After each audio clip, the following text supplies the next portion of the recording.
Hello everyone, welcome to academy plus once again. तो हमने last के लेक्चर में मिक्सचर्स और कंपाउंड के बीच में डिफरेंस किया था। आज हम पढ़ेंगे suspension, colloids and true solutions का डिफरेंस और उनकी प्रॉपर्टीज़ क्या होती हैं। So let's get started. तो देखो, मैंने आपको जब अपना फर्स्ट लेक्चर दिया था matter is matter around us pure का, तो उस लेक्चर में मैंने आपको ये बात बताया था, एक ब्रीफ रिव्यू दिया था कि सस्पेंशन, ट्रू सॉल्यूशन और कोलाइड्स क्या होते हैं। तो अभी मैं आपको पहले डेफिनेशन बता देती हूँ ताकि आपको थोड़ा रिमाइंड हो जाए। तो देखो, ट्रू सॉल्यूशंस क्या होते हैं। लेट करो कि मैंने एक बीकर लिया और मैंने उस बीकर में क्या किया, सॉल्ट सॉल्यूशन ऐड किया। मींस उसमें मैंने क्या किया, सॉल्ट एंड वाटर ऐड किया। तो थोड़ी देर बाद मैं क्या नोटिस करूँगी कि जो सॉल्ट है वो वाटर में क्या हो गया, कम्प्लीटली डिजॉल्व हो गया। मतलब कि जो लेयर थी, कोई लेयर ही नहीं बची है। आप थोड़ी देर बाद नोटिस करोगे कि पानी के अंदर सॉल्ट बिल्कुल डिजॉल्व हो गया है। तो ये किस तरीके का, एक तरीके से आपका मिक्सचर बन गया होमोजीनियस, जिसका फेज कैसा होता है, वन फेज होता है। वो मैं आपको पहले भी पढ़ा चुकी हूँ। तो सॉल्ट जो सॉल्यूशंस होते हैं, जो ट्रू सॉल्यूशंस होते हैं, उनका फेज कैसा होता है, सिंगल फेज होता है। और उनमें क्या होता है, आप डिस्टिंग नहीं कर सकते हो कि आपने सॉल्यूट और सॉल्वेंट को कैसे मिक्स किया है। अब देखो, सॉल्यूट और सॉल्वेंट की अगर मैं बारे में बात करूँ तो पहले ये देखते हैं कि सॉल्यूट और सॉल्वेंट होता क्या है। देखो, हम जिस चीज़ को डिज़ोल्व कर रहे हैं, मैंने किसको डिज़ोल्व किया, वाटर में सॉल्ट को। तो जिसको हम डिज़ोल्व करते हैं, जिस सब्सटेंस को, उसको हम क्या बोलते हैं, सॉल्यूट। और सॉल्वेंट क्या होता है, जिसमें डिज़ोल्व किया जाता है, हम उसे क्या बोलते हैं, सॉल्वेंट। तो अगर मैं आपको बोलूँ सॉल्यूट क्या है, सब्सटेंस टू बी डिज़ोल्व्ड, और सॉल्वेंट क्या है,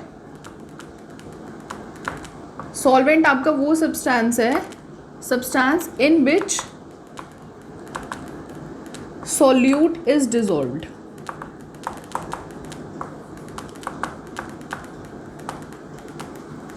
दैट इज, यहाँ पे क्या हो गया कि सॉल्ट क्या हो गया, यहाँ पे आपका सॉल्यूट हो गया, और सॉल्वेंट क्या हो गया, वाटर। अच्छा, अब आपसे एक क्वेश्चन और भी पूछा जा सकता है कि एक्वस और नॉन एक्वस सॉल्वेंट्स कौन से होते हैं। तो देखो, एक्वस सॉल्वेंट आपके वो सॉल्वेंट होते हैं जब आप सॉल्वेंट को वाटर लेते हो, आप और कुछ नहीं ले सकते एक्वस में। एक्वस का मतलब ही वाटर है। तो जब आपका सॉल्वेंट वाटर होता है तो हम उसको क्या बोलते हैं, एक्वस सॉल्यूशन। लेकिन जब सॉल्वेंट आपका ऑर्गेनिक हो तो उसको हम क्या बोलते हैं, नॉन एक्वस सॉल्वेंट। जैसे कि आपका CCl4 यानी कि कार्बन टेट्राक्लोराइड हो गया, CH2Cl2, डाइक्लोरोमीथेन हो गया। तो ये आपके कैसे सॉल्वेंट है, ऑर्गेनिक सॉल्वेंट है। तो इन सॉल्वेंट्स को जो वाटर से हटकर अगर आप कोई भी सॉल्वेंट यूज़ करते हो तो हम उस सॉल्वेंट को क्या बोलते हैं, non aqueous solvent. So come back to our topic, solution. तो देखो, सॉल्यूशन मैंने आपको बता दिया क्या होता है, कि क्या होगा, बिल्कुल होमोजीनियस मिक्सचर हो जाएगा। ऐसे ही अगर मैं सस्पेंशन के बारे में बात करूं तो सस्पेंशन कैसा होता है आपका, हीट्रोजीनियस। और हीट्रोजीनियस का मैंने आपको लास्ट क्लास में मतलब बताया था। हीट्रोजीनियस क्या होता है, एक से ज़्यादा सब्सटेंस की प्रेजेंस होना, मतलब कि आप उनको अलग अलग आइडेंटिफाई कर सकते हो कि आपके मिक्सचर में क्या क्या है। तो जैसे कि लेट करो, मैंने हीट्रोजीनियस के लिए क्या किया, मैंने एक बीकर में वाटर ले लिया, ठीक है, और उसमें अगर मैं चौक के छोटा छोटा टुकड़ा करके, या मैं चौक का पाउडर, मैं बोल सकती हूँ चौक पाउडर,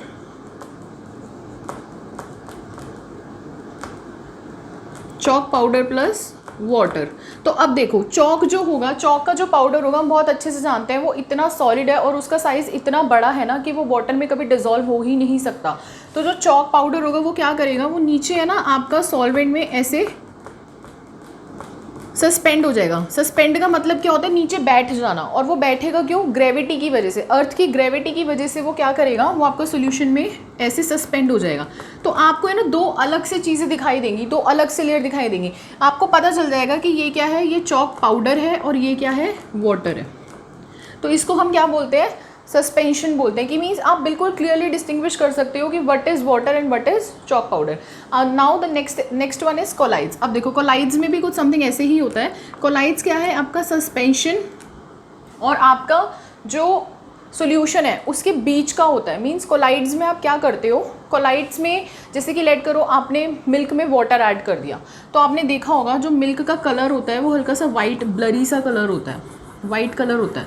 तो उसमें क्या होगा, आपने वाटर और जब मिल्क का सॉल्यूशन ऐड किया तो आप देखोगे जो सॉल्यूशन का कलर है ना वो पूरा टर्न होके है ना वाइटिश हो गया। मीन्स आप नोटिस करोगे कि मिल्क और वाटर एक दूसरे में मिले तो सही, लेकिन वो कंप्लीटली नहीं मिले। देखो कैसे, अगर वो कंप्लीटली मिले होते तो जैसे सॉल्ट और वाटर की कंपैरिजन में हुआ, या फिर शुगर सॉल्यूशन या मैं कुछ भी ले लूँ, वो बिल्कुल मिक्स होके एक कलरलेस सॉल्यूशन बन जाता। लेकिन यहाँ पे कोलाइड्स में क्या हुआ, जब मैंने मिल्क और वाटर ऐड किया तो मैंने क्या देखा कि सॉल्यूशन का कलर तो चेंज हो गया है, लेकिन मिल्क के जो पार्टिकल्स है ना वो प्रॉपर या तो डिजॉल्व ही नहीं हुए हैं या फिर वो सस्पेंशन की तरह बैठे भी नहीं है।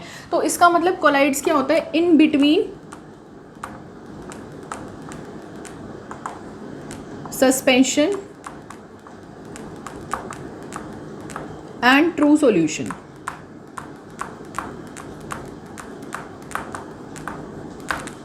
तो ये आपकी कोलाइड की डेफिनेशन है, जिसमें ये क्या करता है, आपका सस्पेंशन और ट्रू सॉल्यूशन के मिडवे कहीं होता है।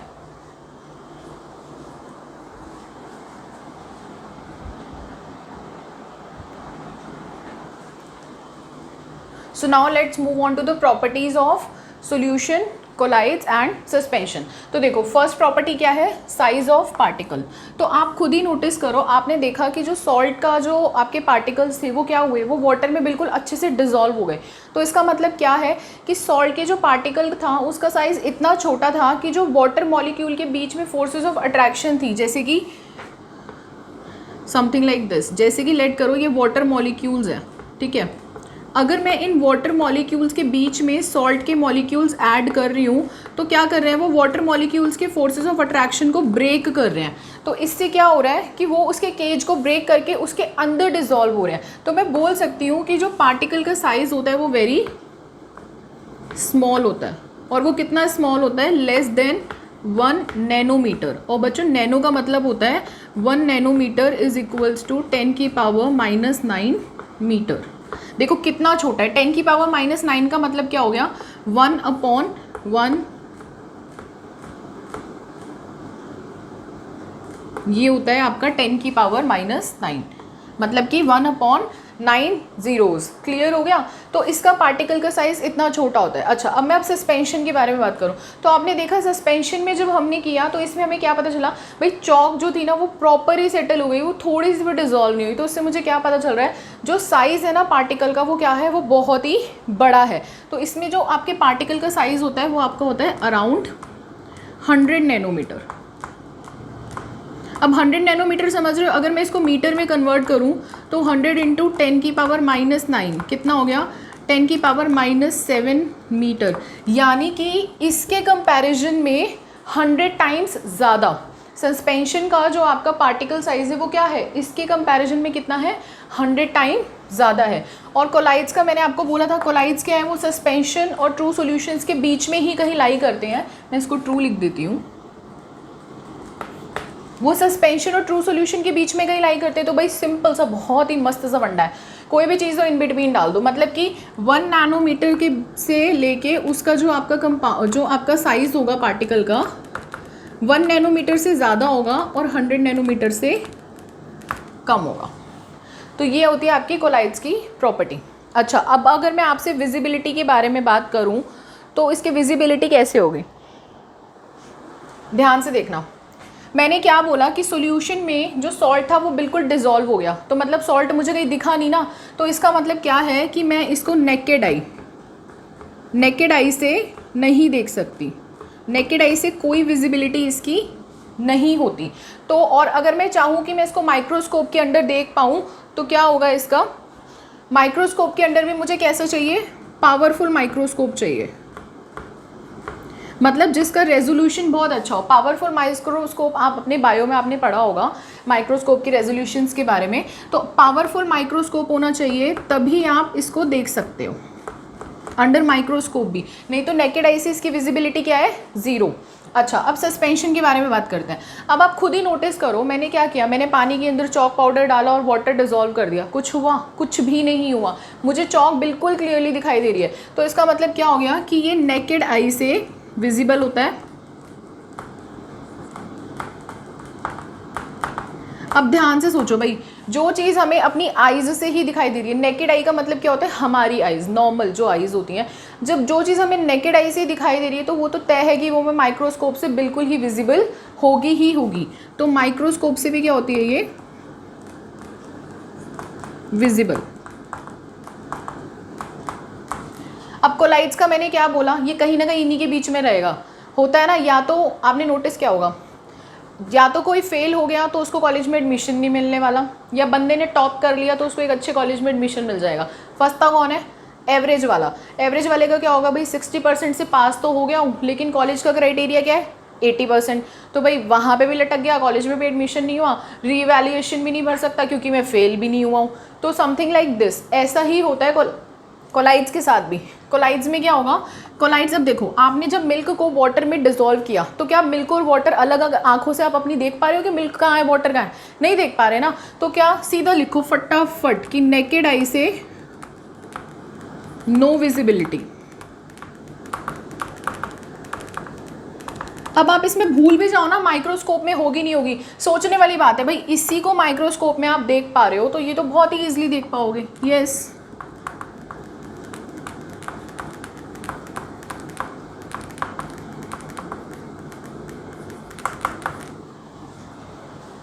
सो हमारी ये दो प्रॉपर्टीज पूरी हो चुकी हैं। Now the third property is settling. तो सेटलिंग में क्या होगा, अब देखो इसमें अगर मैं सेटलिंग की बात करूं, सेटलिंग का मतलब क्या होता है, बैठ जाना। तो भाई जब पूरा सॉल्यूट ही डिजॉल्व हो गया पानी में तो कहाँ से हमें नमक बैठा हुआ दिखाई देने वाला है, पॉसिबल ही नहीं है। तो इसमें सेटलिंग क्या होती है, बिल्कुल भी नहीं होती। सेटलिंग का मतलब क्या है, जैसे कि लेट करो ये मेरा पास बीकर है, इसमें मैंने सॉल्यूशन बनाया, ठीक है। अब उसके जो पार्टिकल्स है ना अगर शुगर के नीचे ऐसे बैठ जाए तो इसको हम क्या बोलते हैं, सेटलिंग बोलते हैं। बट सेटलिंग तो पॉसिबल है ही नहीं इसमें। नेक्स्ट क्या है हमारा, सस्पेंशन। भाई इसमें तो बैठे हुए दिखाई दे रहे, कोई ज़रूरत ही नहीं है। तो इसमें आप क्या लिख सकते हो कि आप इसमें क्या कर सकते हो, फिल्ट्रेशन के थ्रू आपका जो कंपाउंड है उसको फिल्टर कर सकते हो। मतलब कि आप अगर आपको चौक निकालनी है पानी में से तो आप क्या करोगे, आपको कुछ नहीं करना, बीकर में जो आपका सॉल्यूशन था आप एक नया बीकर लो, उस पर क्या करो, फनल लगा दो, ट्राइपॉड स्टैंड रख के ऐसे एक फनल लगा दो और इस पे फनल पे फिल्टर पेपर रखो, उसके अंदर इस सॉल्यूशन को डाल दो। तो क्या होगा, वाटर आपका अलग हो जाएगा और फिल्टर पेपर जो आपने इस पे रखा है ना, फिल्टर पेपर की भी आप शेप ऐसे ही बनाते हो, इस पे क्या आ जाएगा आपका चॉक पाउडर। तो इसको हम क्या बोलते हैं, सेटलिंग की। मतलब आप इसको क्या कर सकते हो, सेटल कर सकते हो। Now the next is colloids. तो देखो कोलाइड्स में सेटलिंग क्या, मैंने बार बार बोल रहा है ये बीच का ही रहने वाला है, कोई दिक्कत ही नहीं है भाई। मैं भी पता बीच में हूँ ना, मैं सैंडविच हो जाती हूँ। मेरी सिस्टर मुझसे बड़ी है और मेरा भाई मुझसे छोटा है, हमेशा सैंडविच हो जाती हूँ। जब लड़ाई होती है तो सिस्टर से बड़ी होगी तो ऐसे बोलेंगे कि बड़ी बहन है ना माफ़ी दे दो, छोटा भाई है लड़ाई मत करो। कोलाइड वाला हाल है मेरा। तो इसमें भी क्या होता है, इसमें क्या होगा, आप सेपरेट तो नहीं कर पाओगे मैनुअली। मीन्स आपको अगर मैं बोलूँ कि पानी अलग कर दो, दूध अलग कर दो, वो पॉसिबल नहीं है। लेकिन मैं अगर क्या करूँ, मैं सेंट्रीफ्यूगेशन एक प्रोसेस होता है, सेंट्रीफ्यूगेशन, ये आप हायर क्लासेस में पढ़ोगे, मैं थोड़ा बता देती हूँ। इसमें क्या है, सेंट्रीफ्यूगेशन से आप अलग कर सकते हो। सेंट्रीफ्यूगेशन में क्या होता है, आपके पास ना इसका एक एपरेटस होता है और ऐसे आपकी एक बहुत ही पतली सी नैनोमीटर सी क्यूवेट होती है, इसको हम क्या बोलते हैं, क्यूवेट। आपको क्या करना है, ये सॉल्यूशन जो कोलाइड का है ना क्यूवेट में डाल देना है और आरपीएम होता है राउंड्स पर मिनट के हिसाब से ना हम इस क्यूवेट को हम सेंट्रीफ्यूगेशन चैम्बर में डालते हैं और ये इतनी स्पीड से रोटेट करना स्टार्ट करता है। 1-2 मिनट के बाद जब सेंट्रीफ्यूगेशन प्रोसेस को हम स्टॉप करते हैं तो हम देखते हैं कि क्यूवेट में पानी तो ऊपर है और नीचे ना उसमें कोलाइड आपका क्या होता है, सेटल हो जाता है ऐसे। तो इस प्रोसेस को हम क्या बोलते हैं, सेंट्रीफ्यूगेशन बोलते हैं। ये बहुत ही इंटरेस्टिंग प्रोसेस है। अगर आप आगे हायर लेवल में इनऑर्गेनिक केमिस्ट्री करोगे ना, ये बहुत यूज़ होने वाला है। बहुत अच्छा प्रोसेस है, मतलब मज़ा आ जाता है काम करके। अब क्या आती है, फिल्ट्रेबिलिटी। तो फिल्ट्रेबिलिटी मैं आपको सेटलिंग में ही बता चुकी हूँ कि आपका इसमें जो फिल्ट्रेशन का प्रोसेस है वो क्या है, पॉसिबल ही नहीं है। तो देखो अब फिल्ट्रेबिलिटी है ना, हम 2 तरीके से करते हैं। फर्स्ट हमारी फिल्ट्रेबिलिटी होती है फिल्टर पेपर से और सेकेंड होती है पार्चमेंट पेपर। 2 पेपर हैं, एक है आपका पार्चमेंट पेपर और एक होता है आपका फिल्टर पेपर। तो देखो फिल्टर पेपर तो आपको पता ही होगा, नॉर्मल आपने लैब्स में भी देख लिया होगा कि फिल्टर पेपर कैसा होता है। तो भाई जो चीज़ बिल्कुल ही डिज़ोल्व हो चुकी है वो फिल्टर तो हो ही नहीं सकती, तो फिल्टर पेपर में तो फिल्टर होगा ही नहीं। अब देखो पार्चमेंट पेपर क्या होता है बेटा, आपने है ना नोटिस करना, एक है ना हैंडमेड बर्न टाइप का पेपर आता है। बर्न पेपर मेरे पास अवेलेबल नहीं है, नहीं तो मैं दिखाती अभी। वो कुछ पेपर ना बर्न टाइप का आता है। वो ऐसा होता है कि जैसे आप एल्यूमिनियम फॉइल यूज़ कर रहे हो ना, वो समथिंग लाइक दिस, बट वो एक्चुअली में वैसा नहीं है, बर्न पेपर है। मीन्स हैंडमेड पेपर होते हैं ना असॉर्टेड, अगर आपके पास कोई डायरी होगी तो आप चेक करना, उसके पेपर ना हैंडमेड होते हैं असॉर्टेड। तो उस पेपर को हम पार्चमेंट पेपर बोलते हैं। उसका जो कलर होता है ना वो सेमी ब्राउन कलर होता है, और वो पेपर क्या है ना ऐसा, उस पेपर की जो लुक होती है वो ऐसी सी लुक होती है, फटी फटी सी आपको लुक दिखेगी। मीन्स वो बिल्कुल है ना क्लियर पेपर नहीं होता। तो पार्चमेंट पेपर पे भी ये क्या है, ये फिल्टर पॉसिबल नहीं है, ठीक है। अब वही सस्पेंशन की बात करें तो भाई जो चीज़ पहले ही अलग दिख रही है वो फिल्टर पेपर भी फिल्टर हो सकती है और वो पार्चमेंट पेपर में भी फिल्टर हो सकती है।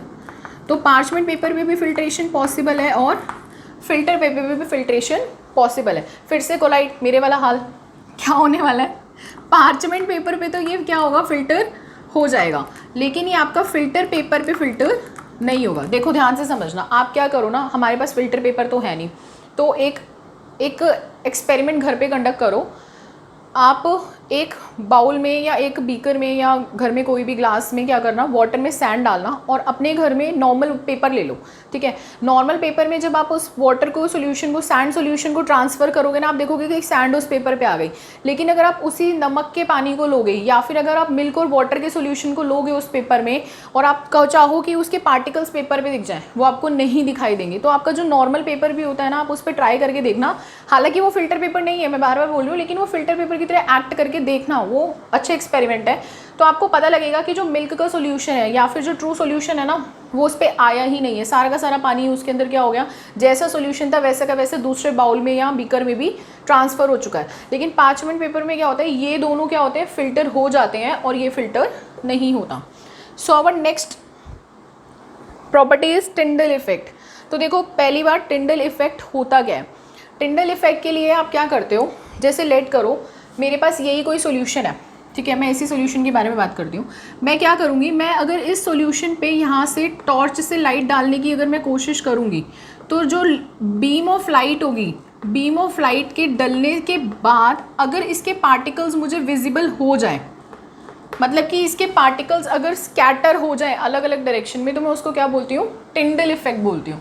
तो देखो अगर मैं ट्रू सॉल्यूशन की बात करूँ तो मैंने क्या बोला, ट्रू सॉल्यूशन में पार्टिकल बिल्कुल वाटर के मॉलिक्यूल्स के बीच में डिसॉल्व हो चुके हैं, मतलब उसने उसका स्पेस ऑक्यूपाई कर लिया है। तो अगर मैं बीम ऑफ लाइट उस सॉल्यूशन से पास करूँगी भी तो क्या होगा, इसके सॉल्यूट पार्टिकल तो डिसॉल्व हो गए, उनका बॉन्ड ब्रेक हो चुका है, तो क्या होगा कि वो आपको विजिबल ही नहीं होगा। तो ये क्या होते हैं, आपकी टिंडल इफेक्ट शो नहीं करता। जो ट्रू सॉल्यूशन है वो टिंडल इफेक्ट शो नहीं करता। लेकिन अगर मैं वही सस्पेंशन के बारे में बात करूं तो सस्पेंशन के बारे में अगर मैं टिंडल इफेक्ट के बारे में बात करूं तो अब ध्यान से देखना, इसके जो पार्टिकल्स हैं, इधर मैं इधर बनाती हूँ, देखो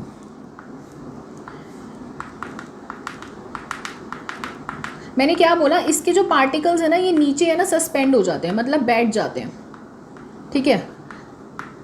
तो अगर अब मैं इस पर बीम ऑफ लाइट पास करने वाली हूँ तो क्या होने वाला है, अगर इसके पार्टिकल्स नीचे बैठने के बावजूद भी थोड़े बहुत ऊपर कहीं पानी में रह गए, ऊपर किसी सॉल्यूशन में रह गए, तो ये जो बीम ऑफ लाइट जब इसके किसी पार्टिकल से टकराएगी तो वो डेविएट कर जाएगी।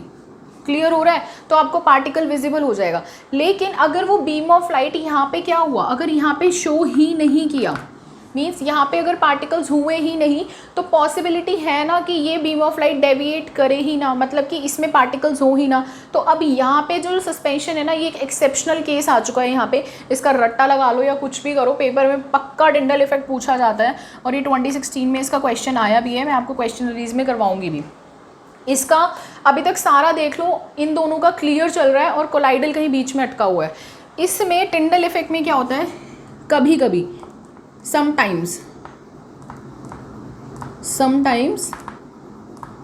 शो, मतलब कि ये डिपेंड करता है कि आप मिक्सचर किस चीज़ का ले रहे हो। अगर आपने चौक वाला मिक्सचर लिया है तो टिंडल इफेक्ट शो नहीं करेगा, अगर कुछ पार्टिकल्स आपने ऐसे ले लिए जो सस्पेंड तो होंगे लेकिन थोड़े बहुत पानी में भी कहीं ऊपर ऊपर रह जाएंगे, मीन्स कहीं ऐसे पानी में रह जाएंगे, तो ये क्या होगा, ये आपका टिंडल इफेक्ट शो कर सकता है। ठीक है, नाउ अब कोलाइड्स की बात करें तो भाई कोलाइड्स में क्या होता है, मैंने इधर बताया कि यहाँ पे मिल्क है, तो मिल्क के पार्टिकल तो सारे वाटर में इधर घूम रहे हैं ना मजे से, क्योंकि सॉल्यूशन का कलर ही चेंज हो चुका है। तो इसमें क्या होता है ना, जब हम इसमें टिंडल इफेक्ट शो करते हैं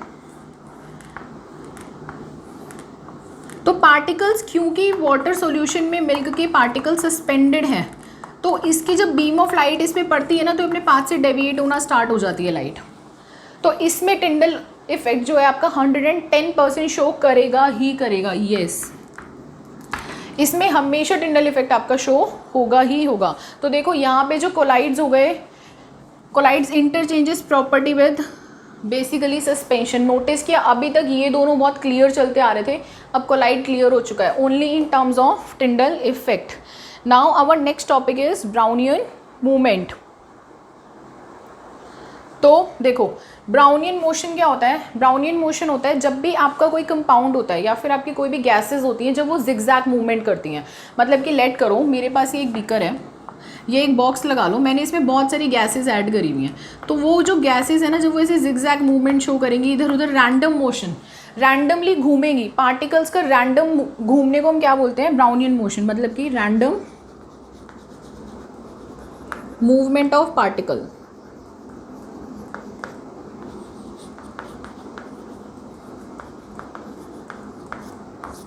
तो देखो सॉल्यूशन का तो भाई हमें क्लियर ही है, सॉल्यूशन का सीन क्या है कि सॉल्यूशन में तो मूवमेंट पॉसिबल ही नहीं है क्योंकि सारे सॉल्यूट्स क्या हो चुके हैं, डिसॉल्व हो चुके हैं, तो इसमें ब्राउनियन मोशन होगा नहीं होगा क्योंकि भाई सॉल्यूट ही नहीं है, पार्टिकल्स ही नहीं है घूमने के लिए, वो डिसॉल्व हो ही चुके हैं, तो कैसे पॉसिबल है।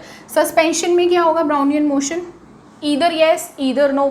वही अगर पार्टिकल्स भाई सस्पेंड हो गए हैं, वो नीचे जाके बैठ गए हैं, वो घूम तो सकते ही नहीं है ना, अगर वो घूम रहे होते तो वो ब्राउनियन मोशन कैसे शो करता। तो इसमें भी क्या आएगा, मे शो, मे और मे नॉट, बिल्कुल ऊपर की तरह। टिंडल इफेक्ट और ब्राउनियन मोशन में देख लो सस्पेंशन ने क्या किया है, पूरी पिक्चर ही चेंज कर दी है। ठीक है, और कोलाइड्स में ऑब्वियसली यस क्यों करेगा, क्योंकि पार्टिकल्स तो इधर उधर घूम ही रहे हैं, तो ब्राउनियन मोशन का तो घूमना, मतलब ब्राउनियन मोशन का तो होना पॉसिबल है ही है। तो आज हमने क्या पढ़ा है, आज हमने सस्पेंशन, कोलाइड्स और ट्रू सॉल्यूशंस की प्रॉपर्टी पढ़ी है और हमने ये देखा है कि इनमें डिफरेंस क्या होता है। बच्चों मैं बार बार बोल रही हूँ, ये दोनों टॉपिक हाईली इंपॉर्टेंट हैं। 120% अगर पेपर में सस्पेंशन, सॉल्यूशन और कोलाइड्स में से एग्जामिनर को क्वेश्चन बनाना है, वो इसके अलावा शायद ही किसी चीज़ में से क्वेश्चन बनाएगा। और ये पूछ सकता है कि फिल्ट्रेशन टेक्निक्स क्या यूज़ कर सकते हो, अलग करने की टेक्निक क्या यूज़ कर सकते हो, तो वो मैं आपको अपने नेक्स्ट लेक्चर में बताऊँगी। आज के लिए हमारा सॉल्यूशन, सस्पेंशन और कोलाइड्स, उसकी प्रॉपर्टीज़ ख़त्म हो चुके हैं। होप आपको समझ आ रहा होगा कि मैं क्या पढ़ा रही हूँ। कोई भी डाउट हो तो आप कमेंट सेक्शन में मुझे बता सकते हैं। Thanks for watching.